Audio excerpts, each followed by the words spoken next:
Hello नमस्कार दोस्तों, मैं जयस राजपूत आप लोग का फर्स्ट फॉर नौकरी में स्वागत करता हूं। हमेशा की तरह मैं आप लोग के सामने फिर हाजिर हूं पॉलिटी का नेक्स्ट वीडियो लेके, जो कि हम लोग बात कर रहे हैं मौलिक अधिकारों की 12 से 35 अनुच्छेद तक। तो ये मौलिक अधिकारों का लास्ट वीडियो होगा। तो आइए हम लोग लास्ट में समझते हैं कि कौन कौन से और मौलिक अधिकार हमारे बच गए हैं। ठीक है, हम लोग 24 तक पिछले वीडियो में बात कर चुके हैं। ठीक है, 12 से 24 तक हम लोग दो वीडियो में बात कर चुके हैं। कहाँ से? 12 से 24 तक। अब यहाँ हम लोग बात करेंगे अनुच्छेद 25, 26, 27, 28, 29, 30 और 32। ठीक है, 31 जो है वो थोड़ा सा सैन्य प्रशासन वगैरह को, आर्मी वगैरह को अधिकार देता है अपने रूल रेगुलेशन को लागू करने के लिए। ठीक है, और यहाँ पे 30 में एक और चीज़ है कि आपको संपत्ति का जो अधिकार था, ठीक है, उसको समाप्त कर दिया गया, तो वो बात खत्म कर दीजिएगा।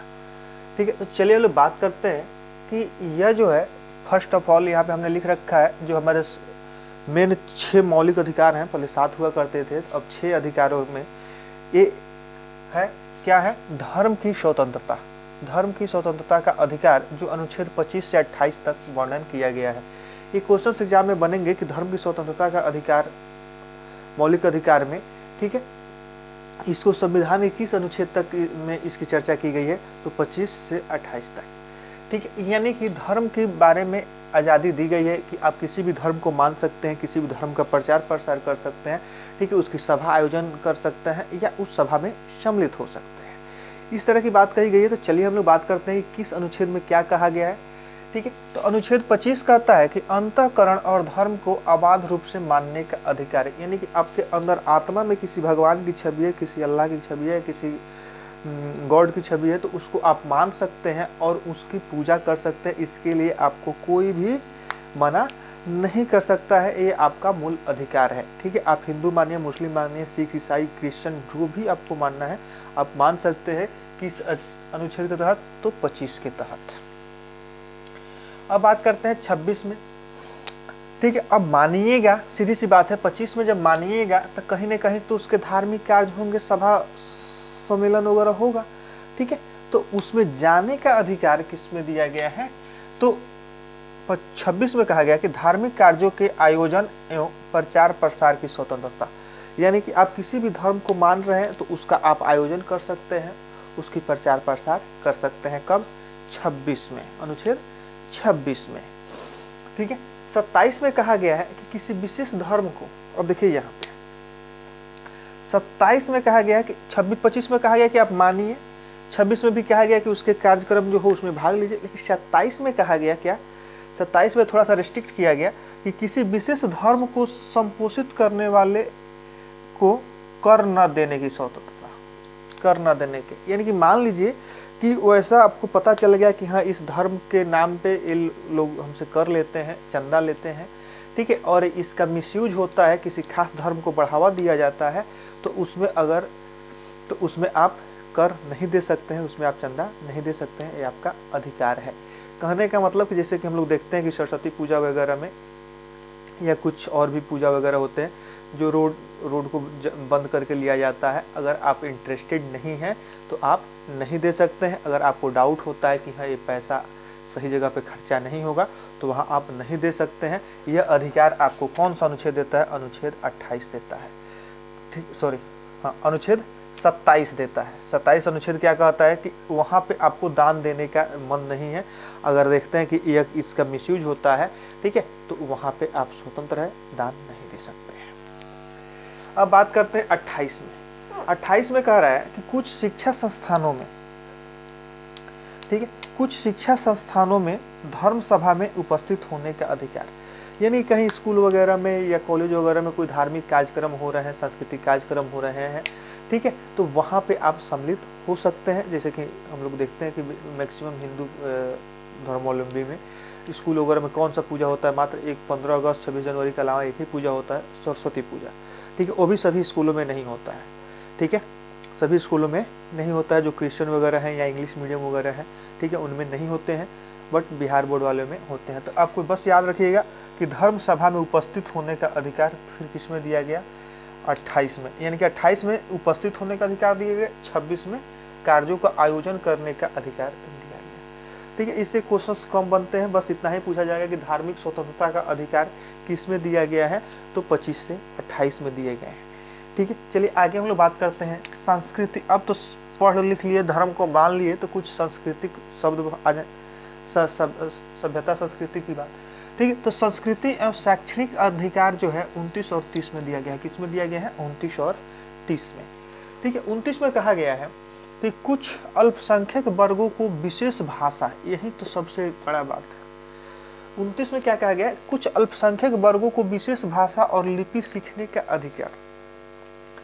हिंदू तो बहुसंख्यक में आते हैं, जो जैन हैं, सिख हैं, पारसी हैं, मुस्लिम हैं।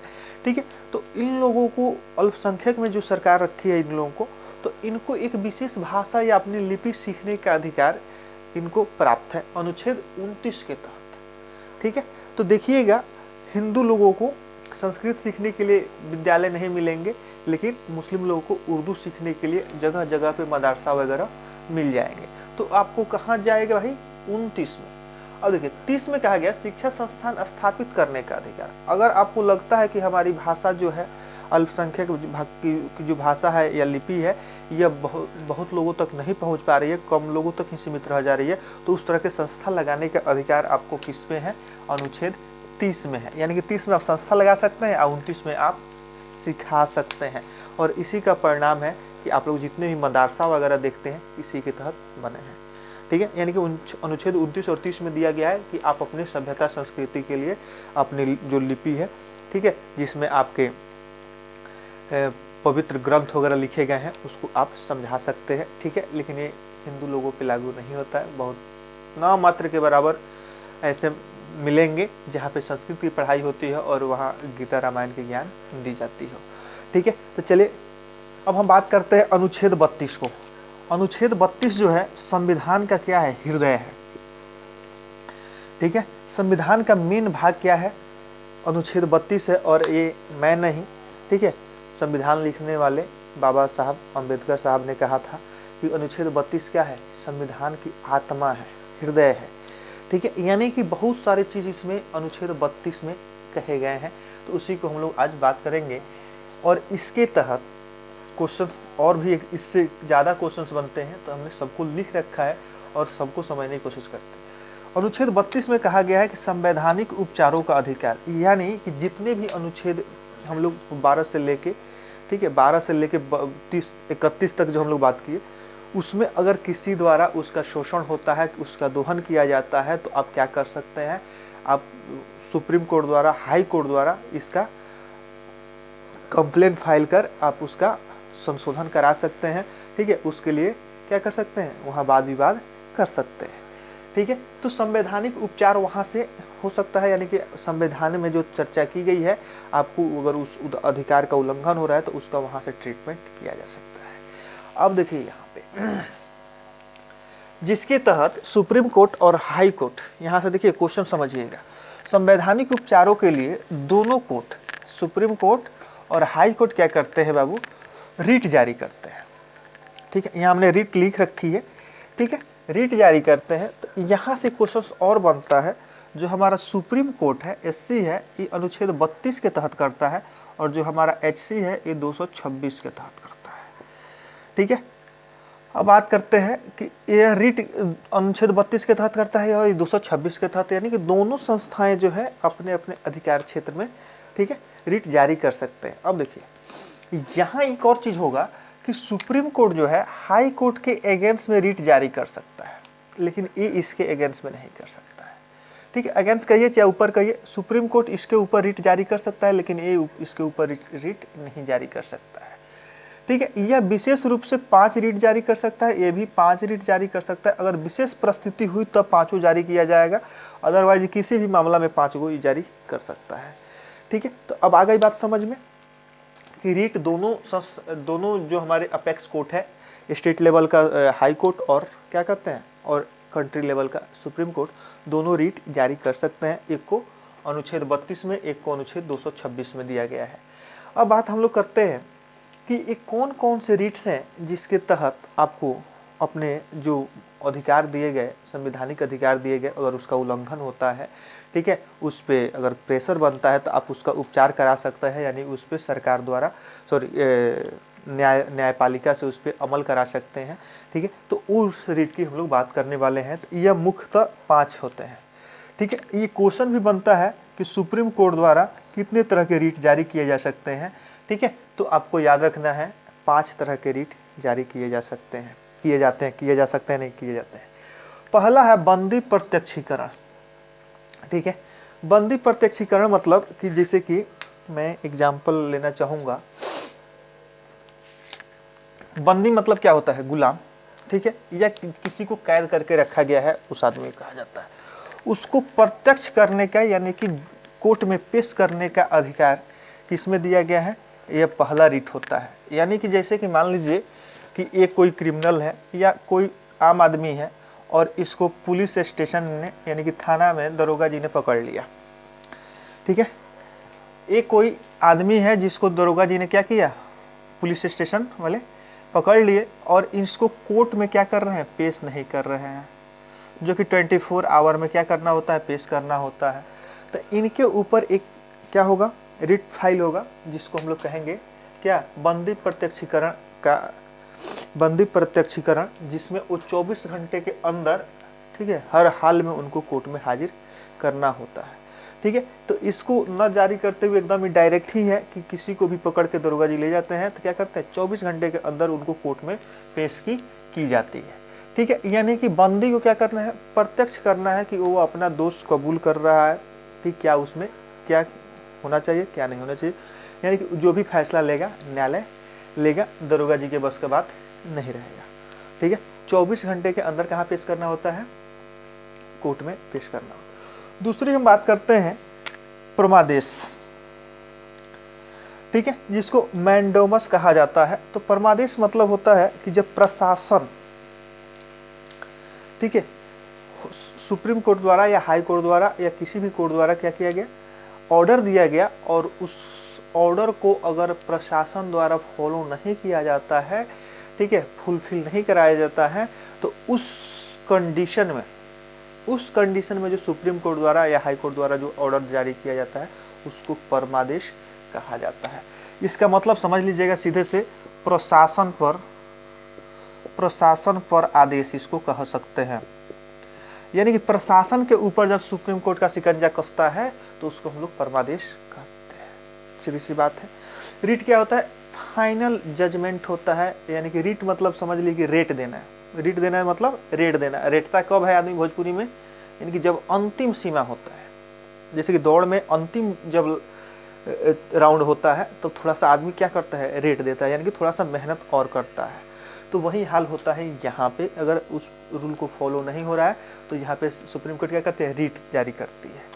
अब बात करते हैं प्रतिषेध यानी कि प्रोविजन, ठीक है। तो प्रतिषेध मतलब होता है मना करना, ठीक है। जैसे कि कोर्ट जो है किसी अपने अधिकार क्षेत्र से बाहर जाके फैसला नहीं दे सकते, ठीक है। अगर दे भी देते हैं तो यहाँ पे क्या करता है, सुप्रीम कोर्ट इनको रोक लगाता है। जैसे कि मान लीजिए हाई कोर्ट तक का फैसला आप लोग सुनते होइएगा कि हम सुप्रीम कोर्ट तक जाएंगे, यानी कि लोअर कोर्ट का यानी कि डिस्ट्रिक्ट कोर्ट का, ठीक है, या सिविल कोर्ट का कहिए, तो ये मामला जो होता है हाई कोर्ट में जाता है। अगर यहाँ से सेटिस्फाई नहीं हुए तो इसके फैसले को कौन बदल सकता है, डिस्ट्रिक्ट कोर्ट को। डिस्ट्रिक्ट कोर्ट के फैसले को कौन बदल सकता है बाबू, हाई कोर्ट बदल सकता है, ठीक है। हाई कोर्ट के फैसले को कौन बदल सकता है, सुप्रीम कोर्ट बदल सकता है। अगर हाई कोर्ट या डिस्ट्रिक्ट कोर्ट अपने लेवल से बढ़ के, अपने अधिकार क्षेत्र से बढ़ के अगर कोई फैसला देते हैं तो सुप्रीम कोर्ट उसको क्या करता है, प्रोविजन करता है, यानी प्रतिषेध करता है कि भाई रुक जा बाबू, यहाँ से आगे तुम्हारा अधिकार नहीं है, तुम यहीं तक के लिए लिमिट हो, इसके आगे बोलोगे तो तुम्हारे हक का ये नहीं है, ठीक है। तो जहाँ पे कोर्ट वगैरह को क्या किया जाता है, प्रोविजन दिया जाता है, मनाही की जाती है, तो उस रीट को हम लोग क्या कहेंगे, प्रतिषेधात्मक प्रतिषेध। अब बात करते हैं हम लोग उत्प्रेषण का। उत्प्रेषण यानी कि सूचना देना, किसी भी तरह का अगर होता है, ठीक है, तो सूचना दिया जा सकता है, इसमें कहा गया। और 5वां कहा गया है अधिकार परीक्षा, ठीक है। अधिकार परीक्षा मतलब किसी भी, आप देखते हुइएगा कि किसी भी वरीय अधिकारी से मिलने से पहले क्या किया जाता है, एक लिखित पर्ची दी जाती है उनसे मिलने के लिए, ठीक है। तो वो जो पर्ची होती है और वहाँ से ऑर्डर होता है तो हम लोग मिलते हैं, तो ये उसके लिए जारी किया जाता है कि उनका एक अधिकार है, वहाँ पे कोई अनधिकृत व्यक्ति न पहुँच पाए, ठीक है। बस इतना ही याद रखिएगा। 5 तरह के रिट जारी किए जाते हैं, किसके द्वारा, सुप्रीम कोर्ट द्वारा और हाई कोर्ट द्वारा, ठीक है। यही क्वेश्चन आपसे पूछे जाते हैं। अनुच्छेद 32 को संविधान का आत्मा किसने कहा था, तो BR अम्बेडकर साहब ने कहा था, ठीक है। और यही जो है संविधान में संवैधानिक उपचारों का अधिकार देता है, यानी किसी भी तरह के आपके मौलिक अधिकारों का उल्लंघन हो रहा है तो उसमें आप क्या कर सकते हैं, कोर्ट जा सकते हैं और विवाद कर सकते हैं, यानी वाद कर सकते हैं, विवाद तो नहीं कर सकते हैं, बात कर सकते हैं, यानी कि उस पर ऑब्जेक्शन दे ले सकते हैं। चलिए इसी के साथ दीजिए मुझे इजाज़त। और हाँ, वीडियो कैसा लग रहा है आप लोग वीडियो के लास्ट में कमेंट ज़रूर कीजिए और आगे अपनी तैयारी जारी रखिए। आगे CHSL है, NTPC का एग्ज़ाम चल रहा है और ग्रामीण बैंक PO का रिजल्ट भी आ चुका है, स्केल 1 का PT का, ठीक है। तो उन तमाम विद्यार्थियों को बहुत बहुत बधाई जिन्होंने PT क्रैक किया है, और मेंस की तैयारी पूरे मन से करें, ठीक है। अगर आपको मेंस के लिए कोई हेल्प चाहिए तो नीचे कमेंट बॉक्स में ज़रूर कमेंट कीजिएगा, ठीक है। जहाँ तक हो पाएगा मैं आप लोगों को हेल्प करूँगा। जय हिंद, जय भारत।